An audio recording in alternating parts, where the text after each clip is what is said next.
Hello friends, welcome back to T point tech. Student, C plus plus की series में आज हम बहुत ही इंपॉर्टेंट टॉपिक कवर करने जा रहे हैं, टेम्पलेट प्रोग्रामिंग, जिसको हम जेनेरिक प्रोग्रामिंग भी कहते हैं। सबसे पहले टेम्पलेट समझते हैं थ्योरेटिकली, कितने तरह के टेम्पलेट हम सी प्लस प्लस में डिजाइन कर सकते हैं, और फिर उसका प्रैक्टिकल करें।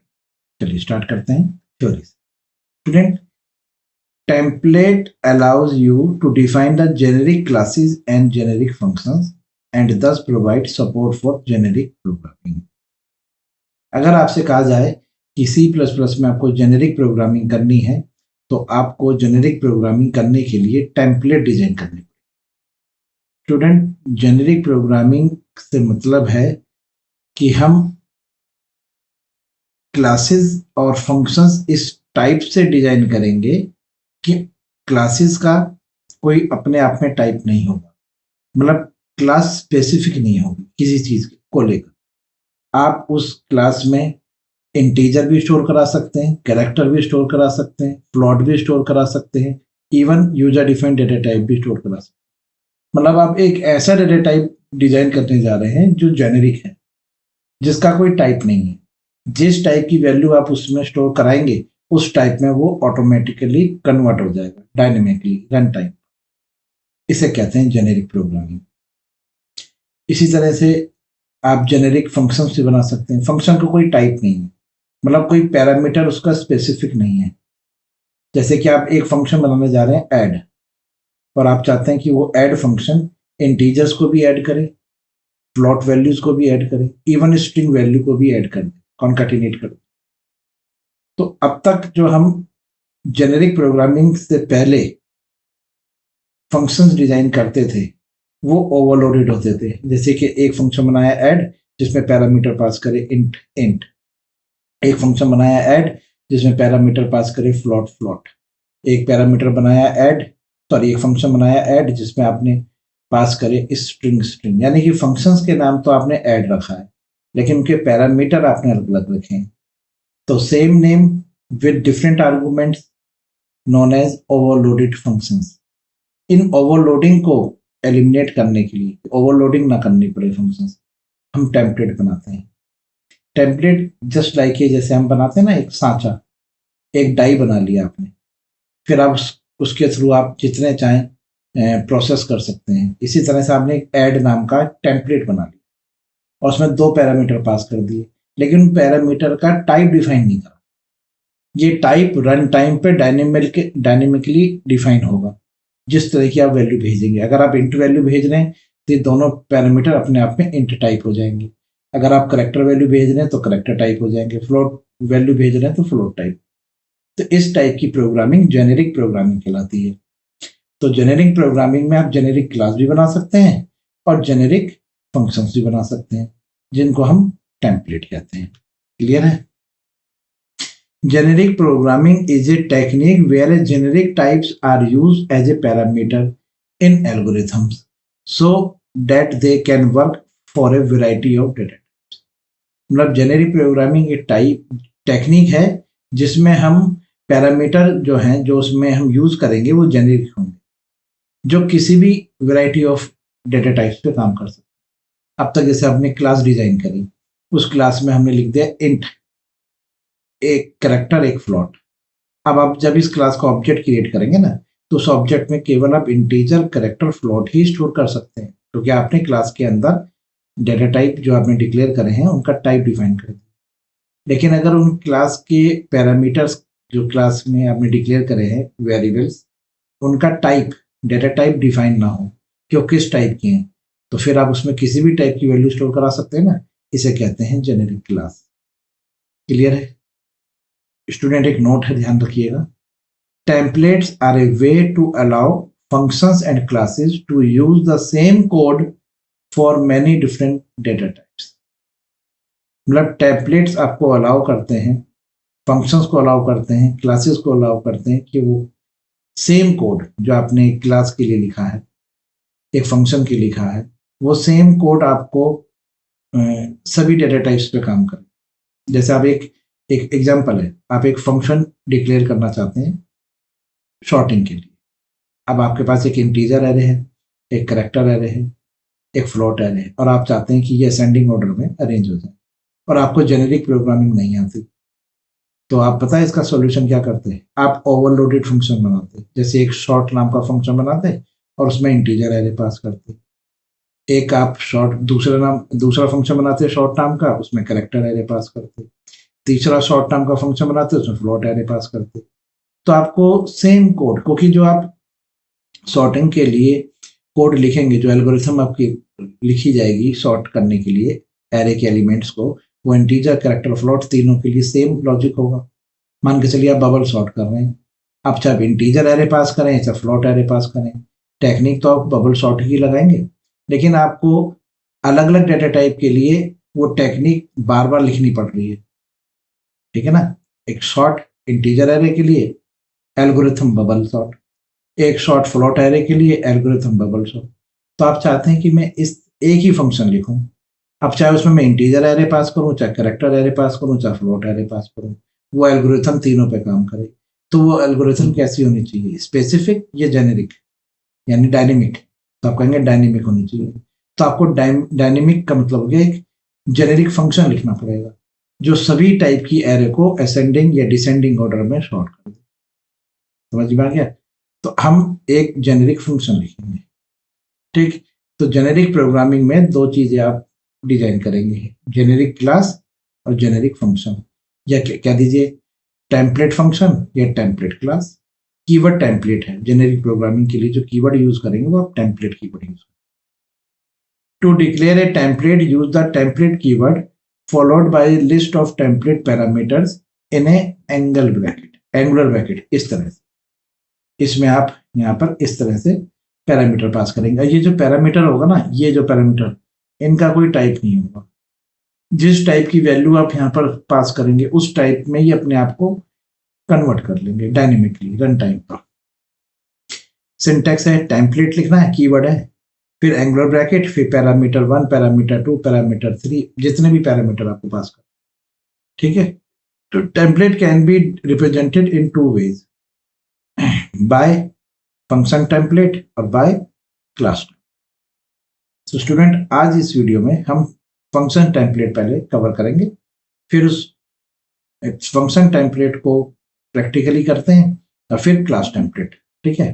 तो आज हम आपको फंक्शन टेम्पलेट बना के दिखाएंगे। फंक्शन टेम्पलेट मतलब एक जेनेरिक फंक्शन, एक फंक्शन जो मल्टीपल डिफरेंट डिफरेंट टाइप्स की डेटा टाइप्स पे काम करेगा और सबका जो कहते हैं स्टेटमेंट होंगी, जो प्रोसेस होगा वो सेम टाइप का होगा। जैसे ऐड करना है, अब चाहे इंटीजर कैरेक्टर फ्लोट आप कुछ भी ऐड कराइए, तो मैं एक ही फंक्शन लिखूंगा, जेनेरिक फंक्शन जो सब पे काम करे, ठीक है। चलिए, तो ये हमारे हैं फंक्शंस टेम्पलेट और क्लास टेम्पलेट। चलिए सबसे पहले आपको फंक्शन टेम्पलेट डिजाइन करके दिखाते हैं। देखिए, अगर आपको टेम्पलेट प्रोग्रामिंग नहीं आती और आपसे कहा जाए कि आपको इंटीजर वैल्यू और फ्लोट वैल्यू को सम करना है, तो आज से पहले टेम्पलेट प्रोग्रामिंग से पहले आप इस चीज को इस तरह करते, integer add integer X integer Y, और यहां से लिखते रिटर्न करें एक्स प्लस वाई। ये हो गया आपका इंटीजर के लिए। फिर आप लिखते हैं float add float X float Y,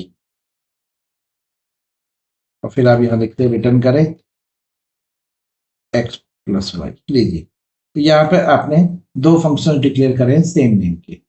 एक फंक्शन है आपका जो इंटीजर आर्गुमेंट्स ले रहा है और एक फंक्शन है फ्लॉट। तो आपको दो फंक्शन डिक्लेयर करने पड़े ना, आप समझ रहे हैं। इसी तरह से मान के चलिए आपको एक स्ट्रिंग के लिए भी करना था, ऐड स्ट्रिंग एक्स और स्ट्रिंग वाई, और रिटर्न करें एक्स प्लस वाई। लीजिए, ओके। अब आप यहां पर इनको कॉल कर रहे हैं, आपने लिखा C out add, value pass करी 45 और 12, आपने 3 बार ये फंक्शन कॉल कर, ठीक। And line and line and इसमें वैल्यू पास करी आपने 4.5 और 1.2 प्लॉट वैल्यू, तो आपने इसमें एफ लिख लिया। फिर आपने एक स्ट्रिंग पास करी हेलो वर्ल्ड, लीजिए, ठीक है। तो ये ओवरलोडेड प्रोग्रामिंग है, इसमें फंक्शन ओवरलोडिंग कर रहे हैं आप। और आउटपुट देखिए, आप देखिए 45 प्लस 12 इज 57, 4.5 प्लस 1.2 इज 5.7 और हेलो वर्ल्ड कॉन्कैटिनेट मर्ज हो गया हेलो वर्ल्ड। तो आपने यहाँ पे देखा कि मेरे को प्लस करना, देखिए यहाँ भी मैं एक्स प्लस वाई कर रहा हूँ, यहाँ भी एक्स प्लस वाई कर रहा हूँ और यहाँ भी एक्स प्लस वाई कर रहा हूँ।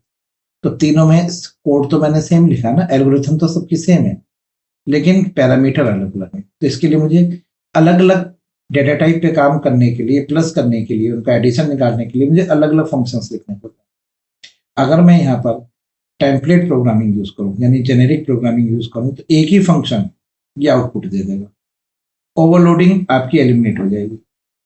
जैसे देखिए एग्जांपल, ये देखिए मैं सबको डिलीट कर एक रहने देते हैं। आप इस फंक्शन को टेम्पलेट करना चाहते हैं, मतलब ये फंक्शन जो है जेनेरिक हो जाए, तो इसके ऊपर आप पहले लिखिए टेम्पलेट, फिर एंगुलर टाइप लगाइए, एंगुलर ब्रैकेट लगाइए और लिखिए टाइप नेम टी। ये आपका ऑब्जेक्ट हो गया टी। जरूरी नहीं है टी लिखा जाए, टाइप नेम, मतलब कि डेटा टाइप का टाइप नेम क्या है, डेटा टाइप का टाइप क्या है, टाइप नेम टी। डब्ल्यू रख लीजिए, आर लिख लीजिए, कुछ भी लिख लीजिए, टाइप नेम के लिए टी अच्छा लग रहा है तो टी रख लीजिए। तो ये जो टी है, ये यूनिवर्सली सभी प्रोग्रामर्स टाइप नेम को टी से ही लिखते हैं, ठीक है। अब आप जहां पे भी आपने डेटा टाइप लिखा है ना, वहां पे केवल टी लिख आइए, इंट की जगह टी लिख दीजिए जी, ठीक है। और ये रेफरेंस लेंगे, किसका लेंगे, रेफरेंस टाइप होना चाहिए, लीजिए हो गया। अब स्टूडेंट ये ऐड जो है ना, ये इसको आप कह सकते हैं कि ये एक जेनेरिक हो गया। एक यहाँ पे टी टाइम का वेरिएबल ले लीजिए जेड, जिसमें आपने लिख लिया एक्स प्लस वाई, ठीक है, और यहाँ से रिटर्न करा आपने जेड, ये आपने जेड डिक्लेयर करा है, जेड कैसा, T type, X plus Y का सम करा, जेड में आया, रिटर्न करे जेड। आप डायरेक्ट रिटर्न भी करा सकते हैं। तो लीजिए, ये फंक्शन जो आपके बनके तैयार हुआ है, ये अपने आप में एक जेनेरिक फंक्शन है, ठीक है, जेनेरिक फंक्शन या फंक्शन टेम्पलेट आप इसे कह सकते हैं। अब आप जब यहाँ पर ऐड कॉल कर रहे हो, तो यहाँ पर आपने एक इंटीजर वेरिएबल लिया ए और बी, ए में असाइन करा आपने 45, बी में असाइन करा आपने 12। फिर आपने एक फ्लोट वेरिएबल लिया एक्स और वाई, एक्स में आपने असाइन करा 2.3, वाई में असाइन करा 6.2, प्लॉट वैल्यू है तो इसलिए एफ लिख लीजिए। एक आपने स्ट्रिंग टाइप वेरिएबल लिया s1, इसमें आपने असाइन करा हेलो, और एक वेरिएबल लिया s2, इसमें आपने असाइन करा हेलो यूनिवर्स। ओके, अब आप यहां पर ऐड में रेफरेंस पास करेंगे ए का और रेफरेंस पास करेंगे बी का। इसी तरह से आप नीचे वाले में रेफरेंस पास करेंगे एक्स का, रेफरेंस है ना, तो ए बी लिख लीजिए, ऊपर आपने रेफरेंस ले रखा है, और यहाँ पास करेंगे वाई, और यहाँ पास करेंगे आप S1, और यहाँ पास करेंगे आप S, केवल ये लीजिए। तो यहाँ पर ए और बी का रेफरेंस आ जाएगा एक्स और वाई के पास। तो यहाँ पे जो टी है ये कन्वर्ट हो जाएगा इंट में। फिर जब आपने ऐड को कॉल करा एक्स वाई के साथ, तो यहाँ पर एक्स और वाई का टाइप है फ्लॉट, तो ये टी कन्वर्ट हो जाएगा फ्लॉट में। फिर आपने ऐड को कॉल करा S1 और S2 के साथ, S1 और S2 का टाइप है स्ट्रिंग, यहाँ पर टी हो जाएगा स्ट्रिंग, यानी कि यहाँ पे जो टाइप नेम आएगा टी का, पहली बार तो इंट आएगा, ऐड को कॉल करते समय आपने इंटीजर वैल्यू पास करी है, तो यहाँ का टाइप नेम जो टी है वो इंट हो जाएगा। तो समझ लीजिए यहाँ भी इंट हो गया, यहाँ भी इंट हो गया, यहाँ भी इंट हो गया, यहाँ भी इंट हो गया। जब आपने यहाँ पर एक्स वाई पास करा, एक्स वाई का टाइप है फ्लॉट, तो ये टाइप नेम यहाँ पर फ्लॉट आया, तो ये भी फ्लॉट है, ये भी फ्लॉट है, ये रिटर्न टाइप भी फ्लॉट है, ये भी फ्लॉट है। जब आपने ऐड को कॉल करा स्ट्रिंग के साथ तो यहाँ पे टाइप नेम आया स्ट्रिंग, तो ये टी टाइप नेम के हिसाब से स्ट्रिंग हो गया। तो ये टी स्ट्रिंग है, ये वाला टी भी स्ट्रिंग है, ये जेड भी स्ट्रिंग है, तो रिटर्न टाइप भी स्ट्रिंग। क्लियर है? अब आप इस प्रोग्राम को रन करके देखिए, ये देखिए, ये देखिए आ गया आउटपुट। तो ये देखिए, ये है एक जेनेरिक फंक्शन या टेम्पलेट फंक्शन जिसमें आपने किसी भी टाइप की वैल्यू को पास करके उसका सम ले सकते। तो आपने फंक्शन की ओवरलोडिंग को एलिमिनेट कर दिया। ये है टेम्पलेट प्रोग्रामिंग की एडवांटेज कि एक ही function different different data types पे काम करता है। अब जरूरी नहीं है कि ये जो टाइप नेम है ये हमेशा प्रिमिटिव टाइप, ये यूजर डिफाइंड डेटा टाइप भी हो सकता है। जैसे अच्छा, और देखिए एक टाइप आपने पास करा है, ये सिंगल है। अगर आप कहें कि मुझे दो अलग अलग टाइप के पास करने हैं तो कैसे होगा? अलग अलग टाइप, जैसे मैं एग्जांपल देके समझाता हूँ। आपने फिर एक टेम्पलेट बनाया, आप दो अलग अलग टाइप की वैल्यू पास करना चाहते हैं। जैसे यहाँ पर आपने दोनों इंटीजर पास करे, दोनों फ्लोट पास करे हैं, दोनों स्ट्रिंग, तो आपने यहाँ पर सिंगल टी ले लिया। टी का मतलब हो गया इंट, तो यहाँ भी इंट है, यहाँ भी इंट है। लेकिन अगर मैं कहूँ मुझे इंट और फ्लोट पास करना है तो काम नहीं करेगा स्टूडेंट ये। हाँ देखिए, मैं आपको करके दिखाऊं, ये देखिए, आप कहते हैं कि ए और एक्स का सम करना है, ए और एक्स, तो आपने यहाँ पे लिखा सी आउट और ऐड कॉल करा, और इसमें आप ए और एक्स पास कर रहे हैं। देखिए एरर आ गई, देख लीजिए क्या कह रहा है, no instance of function template add matches the argument int और फ्लोट। क्योंकि यहाँ पर जो ए है वो इंट टाइप का है, तो ये टी इंट टाइप बन गया होगा। फिर आपने एक्स पास करा, लेकिन एक्स तो फ्लोट टाइप, तो ये यहाँ पर दिक्कत है ना, क्योंकि ये टी का दो टाइप नहीं हो सकते, एक बार में एक ही लेगा, इंट है तो इंट हो गया। मतलब कि आपको दो अलग अलग टाइप टेम्पलेट बनाने हैं, मतलब ये डेटा टाइप जो आप पास कर रहे हैं, टाइप नेम पैरामीटर जो पास कर रहे हैं, दोनों अलग अलग टाइप के हैं, तो टेम्पलेट फिर आपको अलग ही बनाना पड़ेगा। जैसे कि मैं आपको करके दिखाता हूँ। टेम्पलेट यहाँ लिखिए, टाइप नेम एक ले लीजिए टी1, टी1 ले लेते हैं। दूसरा टाइप नेम टी2। ओके, तो यहाँ पर आपने टेम्पलेट जो डिजाइन कर रहे हैं उसमें हमने दो टाइप लिए हैं, टी1 और टी2। ठीक है, फंक्शन बना लीजिए। अब आप यहाँ पे फंक्शन जैसे ऐड बनाएंगे, तो एक में तो आप टी1 की वैल्यू ले रहे हैं, टी1 जिसको आपने रेफरेंस एक्स, एक ले रहे हैं टी2 रेफरेंस वाई। अब रिटर्न टाइप आपने कहा मैं इंटीजर और फ्लोट पास करूंगा, तो जब इंटीजर और फ्लोट सम होंगे तो आंसर फ्लोट में आएगा, तो आप टी2 पास कर दीजिए। अब टी2 क्यों पास करा है मैं बता देता हूँ क्यों करा है। क्योंकि यहाँ पर मैंने जो ए पास करा है वो इंटीजर टाइप है, तो ये टी1 तो इंट टाइप बन जाएगा, और जो एक्स है, एक्स मेरा फ्लोट टाइप है, तो टी2 फ्लोट टाइप बन जाएगा। तो अब अगर आप यहां से रिटर्न करेंगे, अगर आप यहां से रिटर्न कर रहे हैं, ठीक है, आपने यहां पर टी2 का एक बना लिया, Z equal to X plus Y. ठीक है, टी2 टाइप यानी कि फ्लोट टाइप, तो रिटर्न करें जेड। तो यहां से जो जेड है, जब इंट और फ्लोट को जोड़ोगे तो फ्लोट में आंसर आएगा, तो जेड यहाँ पर फ्लोट टाइप होगा, तो आपने टी2 रख दिया क्योंकि टी2 में फ्लोट आया। दोबारा समझाता हूँ, यहाँ देखिए ए का टाइप देखिए इंट, ए आ गया मेरा टी1 में, तो टी1 का जो टाइप हो गया, टाइप नेम हो गया जो टी1 का, वो इंट हो गया। फिर आपने एक्स पास करा, एक्स आया मेरे पास टी2 में, तो टाइप नेम टी2 का हो गया फ्लोट। क्लियर है? अब जब इंट प्लस फ्लोट करेंगे तो आंसर आपका फ्लोट में आएगा। तो यहाँ पर टी1 इंटीजर हो गया, टी2 आपका फ्लोट हो गया।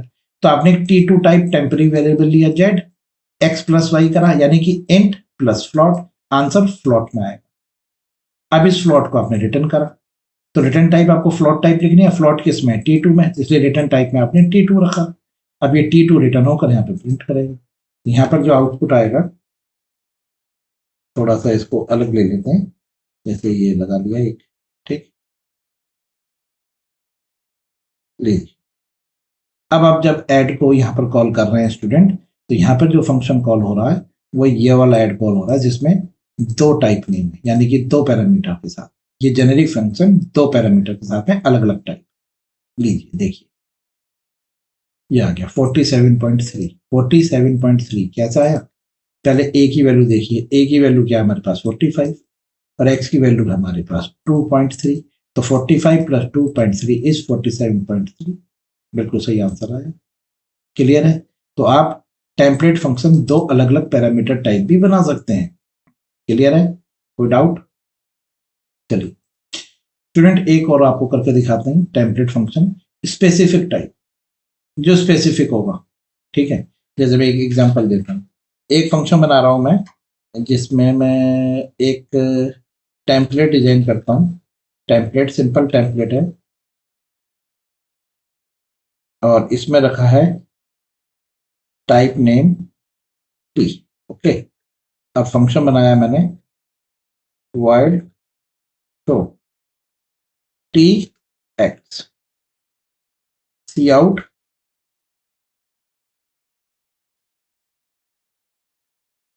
x।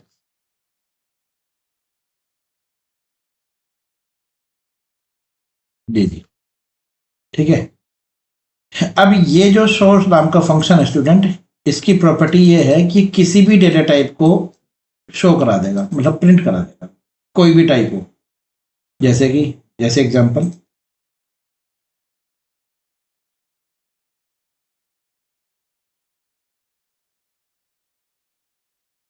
आपने यहाँ पे शो को कॉल किया, किसी भी टाइप की वैल्यू पास करो आप इसमें, किसी भी टाइप, ये सबको कवर कर लेगा, सबको।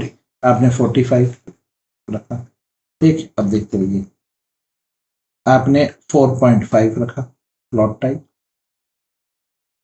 आपने इसमें मान के चलिए एक इंटीजर हो गया, फ्लोट हो गया, एक आप इसमें रख लीजिए स्ट्रिंग टाइप। लीजिए, तो स्टूडेंट ये जो शो है, ये टेम्पलेट वाला फंक्शन, ये यहाँ पे टी पहली बार इंटीजर टाइप हो जाएगा, दूसरी बार ये फ्लोट टाइप हो जाएगा, तीसरी बार ये स्ट्रिंग टाइप हो जाएगा। आपको आउटपुट मिल जाएगा। देख, मिल गया। अब एक काम करते हैं, आपको ना और जेन्युइन करने के लिए मैं इसके आगे लिख देता हूँ। देखिए मैंने इसके आगे वैसे लिख दिया शो 1, ठीक है, जिससे कि पता रहे कि हाँ ये आउटपुट इस शो से आ रहा है। ये देखिए, क्लियर है। अब एक शो मैं और बनाने जा रहा हूं, अब ध्यान से देखिएगा। वो स्पेसिफिक होगा, वो टेम्पलेट बनाया, लेकिन टेम्पलेट के अंदर मैंने टाइप नेम नहीं लिखा। ये ध्यान रखिएगा, टेम्पलेट को इस तरह छोड़। अब ये शो के आगे मैंने यहां टेम्पलेट में लिखा कैरेक्टर। अब ये केवल कैरेक्टर वैल्यू को ही पकड़ेगा। हाँ जी, टेम्पलेट को खाली छोड़ना पैरामीटर के साथ। अब आपने शो के आगे लिखा है टेम्पलेट कैरेक्टर, तो अब ये स्पेसिफिक है। ये जो शो है ये हमेशा करेक्टर वैल्यू को ही पकड़ेगा, और करेक्टर वैल्यू को छोड़कर और अदर कोई वैल्यू है तो वो ऊपर वाले में जाएंगी। इसलिए मैंने यहाँ पे शो 1 और शो 2 लिख दिया, जिससे आपको पता रहे। अब आप यहाँ आइए और यहाँ पे फिर एक बार लिखिए तो, और इसमें करेक्टर वैल्यू पास करिए, जिसमें मैंने पास करा आर। अब हम देखते हैं कि ये शो इस वाले में जाता है या इस वाले में जाता है। देखिएगा, स्पेसिफिक है तो देखिए शो 2। हाँ जी, देख लिया, कैरेक्टर वैल्यू पास कर रहे हो तो किस में जा रहा है? शो 2 में। और अगर आप इसके अलावा कुछ और पास करिए, देखिए आपने कहा एक लॉन्ग वैल्यू पास करता हूं, तो आपने कहा 4500 एल लिख दिया, एल फॉर लॉन्ग। तो स्टूडेंट अब ये कैरेक्टर वैल्यू पास नहीं जाएगा, ये शो 1 के पास जाएगा। ये देखिए, ये देखिए, क्लियर है। तो ये वाला जो है, इसमें हम ऊपर लिख देते हैं स्पेसिफिक टेम्पलेट।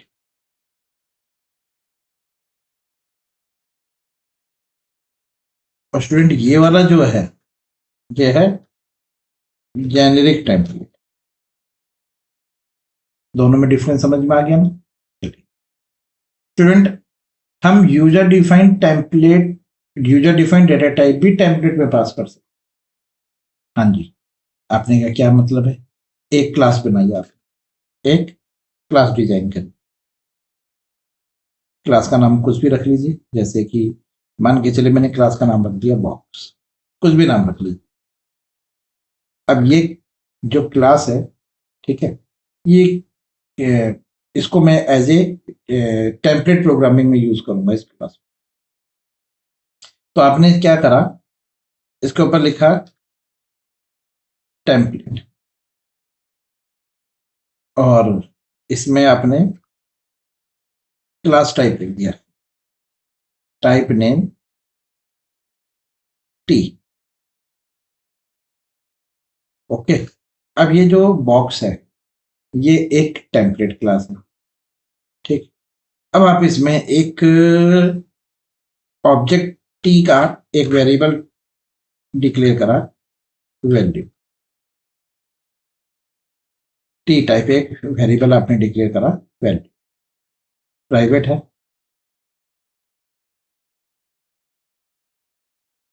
इसको इनिशियलाइज करने के लिए पब्लिक में आपने कंस्ट्रक्टर डिक्लेयर करा बॉक्स, ठीक है, जो एक टी टाइप वैल्यू को रिसीव करेगा और वैल्यू को उससे इनिशियलाइज कर देगा, ठीक है। यहाँ पे एक क्लास बना रहे हैं, इस क्लास के अंदर आप टी टाइप वैल्यू ले रहे हैं, ये टेम्पलेट लिया ना आपने टी, तो यहाँ पे टी का मतलब हो गया किसी भी टाइप की वैल्यू इस बॉक्स में आ सकती है। बॉक्स एक क्लास है, उसके अंदर किसी भी टाइप की वैल्यू आप रख सकते, ये है कहने का मतलब। ये एक टेम्पलेट बन रहा है class T value, box T value. तो इस बॉक्स के अंदर किसी भी टाइप की वैल्यू आप रख सकते हैं, प्राइवेट है इसलिए कंस्ट्रक्टर के थ्रू मैं इसको इनिशियलाइज कर रहा हूँ। आज से पहले आप कैसे करते थे, मान के चलिए एक काम करते हैं, इस टेम्पलेट को अभी फॉर द टाइम भी हम भूल जाते, तो आप यहाँ पे लिखते हैं ना इंट, इंट वेरिएबल ए, फिर इसका यहाँ पे क्या लिखते हैं इंट एक्स, फिर आप इसको ए को इनिशियलाइज करते एक्स। ओके, समझ में आ गया। तो ये क्लास बॉक्स है, सिंपल मैं एक क्लास बना रहा हूँ बॉक्स, एक इसका गेटर भी बना लेते हैं, return type int get value, return करे ए। लीजिए, ये तो सिंपल क्लास है स्टूडेंट्स, इसमें तो कोई कंफ्यूजन नहीं हो रही। क्लास बॉक्स एक प्राइवेट मेंबर है इंट ए, जिसको इनिशियलाइज करने के लिए मैंने ये कंस्ट्रक्टर बनाया है जो इस ए को इनिशियलाइज कर रहा है, और गेट वैल्यू के थ्रू मैं इस वैल्यू को गेट कर, ये लीजिए, कोई डाउट। अब आप देखिए, अब आप एक टेम्पलेट बनाने जा रहे हैं,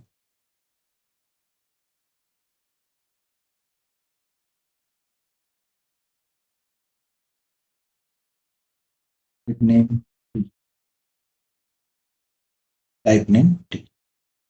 अब यहां पर आप एक फंक्शन बनाते हैं void डिस्प्ले टी टाइप, जो रेफरेंस लेगा और यहां पर आप उसको प्रिंट कराएंगे। तो हमने लिखा सी आउट एक्स डॉट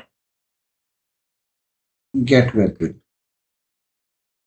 ठीक है, एक्स डॉट गेट वैल्यू जो रिटर्न कर देगा ए की वैल्यू। तो ये डिस्प्ले नाम का एक फंक्शन है जिसमें टी टाइप, टाइप का नहीं पता, टी टाइप, ठीक। अब आपने यहाँ पे डिस्प्ले को कॉल करा, ये देखिए लेस एन, ये देखिए, अब आपने यहाँ पर डिस्प्ले कॉल किया। अब डिस्प्ले के अंदर आप ऑब्जेक्ट पास करेंगे, तो आपने एक बॉक्स का ऑब्जेक्ट बनाया बॉक्स, और उसमें एक वैल्यू पास करी, ओके।